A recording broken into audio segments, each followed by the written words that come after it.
Ito at maganda baka magamit natin pangtantya kung saan ang reversal. Umpisahan natin. So, ito yung pullback, 'di ba? Ito yung resistance sa support. Ito yung pullback. Ito yung resistance, right? Resistance, and then ito yung pullback. Ayan o.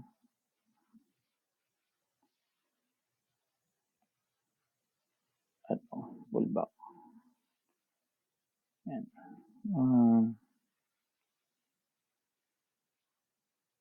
Pullback.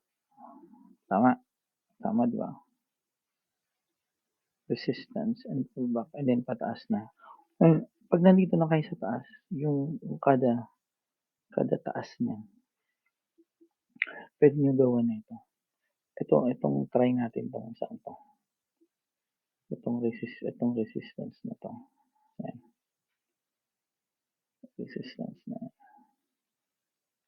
Ang hinahanap natin itong pullback. Yung mga pullback, kung saan siya magpo-pullback. So, gamitin mo ng regression. Umpisahan mo dito. Pare-parehas lang yan. Pero umpisahan mo dito. Hanggang dito sa pinakadulo. So, magkakaroon ka na ito.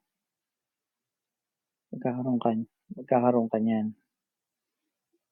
I-double mo ngayon yan, di ba? I-double mo ngayon yan.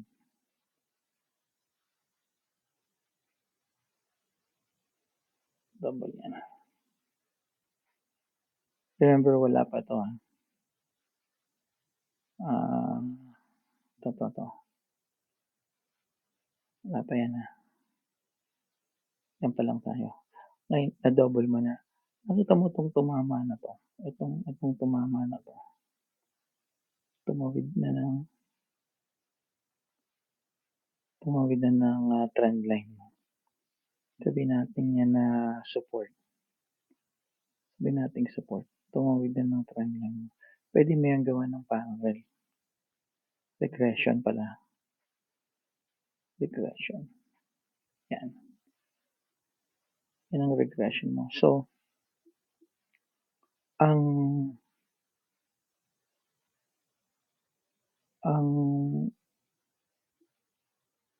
estimate mo na pupuntahan niya is dito.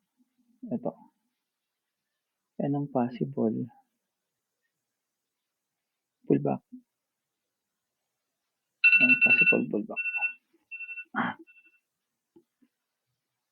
Kasi wala naman, gagawa ng trend yung pababa eh. Pataas. Double, di ba? Ito, pwede rin double yan. Ito, double din ito, pataas.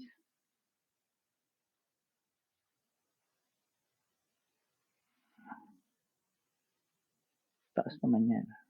Yan. Yan. So, ang magiging pullback area mo itong dalawang ito. Yan. Yung bali, ang area mo na yan ang area mo ng pullback. Reversal. Yan ang area mo ng reversal. Yan. Tapos, dito sa taas, ito naman, pwede siya mag-reversal dito kung hindi niya bubutasin. Yan. Resistance yan. Kung hindi niya binutas, pabalik yan dyan. Pero pag binutas yan, dire-diretso lang yan sa taas. And kung susukatin natin, ang pinakamadali is ito. Ito ang pinakamalapit na support. Yan ang pinakamalapit na support. Which is also the pullback nito. Pullback niya, support. Support. Yan. So kung susukatin mo to, hanggang sa taas, yan pa rin diyan pa rin siya maglalay, ayan. Yung area pa rin naman yan ng pullback mo. Possible pullback mo. Diba? So, pag ino natin to, times 10. Tignan mo.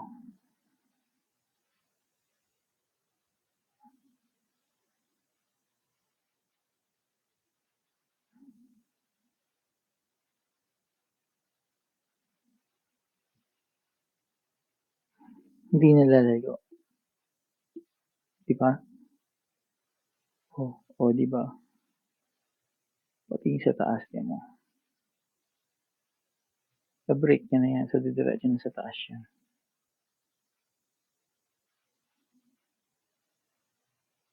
Ayan.